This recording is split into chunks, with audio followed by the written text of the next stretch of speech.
22 April 1933, Frederick Henry Royce meninggal dunia dalam usia 70 tahun di Inggris. Henry Royce bersama rekannya Charles Stuart Rolls mendirikan perusahaan mobil mewah dan mesin pesawat asal Inggris Rolls-Royce.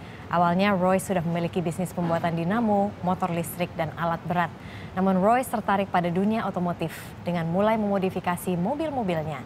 Royce pun dipertemukan dengan Rolls yang saat itu memiliki dealer mobil sampai akhirnya mereka memutuskan untuk mendirikan perusahaan bersama. Pada 1903, Royce mendesain dan membangun mesin pertama.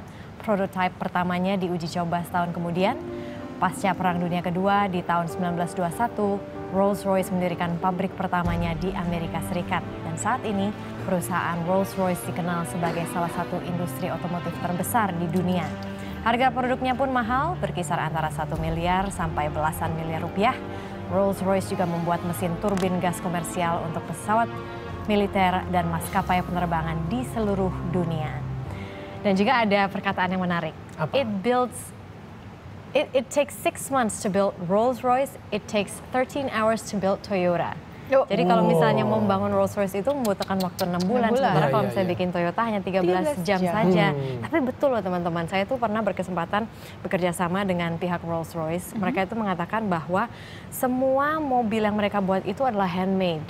Sampai garis di mobilnya, catnya tuh mereka baru punya satu orang yang bisa mencat satu garis lurus Rolls-Royce. Dan sekarang dia sedang mengajarkan anaknya agar bisa menjadi apprentice atau penerusnya. Kenapa ya mereka tetap maunya seperti itu ya? Jadi harus yang itu eksklusif lah. Quality juga kan.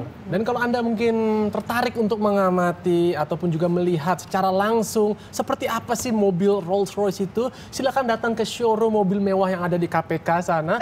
Karena ada satu mobil mewah Rolls-Royce itu milik Tubagus Heriwardana atau Wawan yang disebut Rolls-Royce Ghost yang harganya kalau di Inggris itu adalah 10 miliar. Jadi kalau di Indonesia mungkin udah belasan miliar ya. Yang mungkin sedikit ini agak sedikit bocoran. Gambarnya seperti ini nih mobilnya ya. Itu yang di KPK. Yang di KPK, ini ada di parkirannya. Tapi sekarang nggak tahu udah dibungkusin, sayang banget nih. Aduh, mahal ya. Harus orang-orang kaya. Betul, hanya sebagian orang kaya yang berduit saja yang bisa. Nah, ya terkait kan? dengan itu, bagi sebagian orang dengan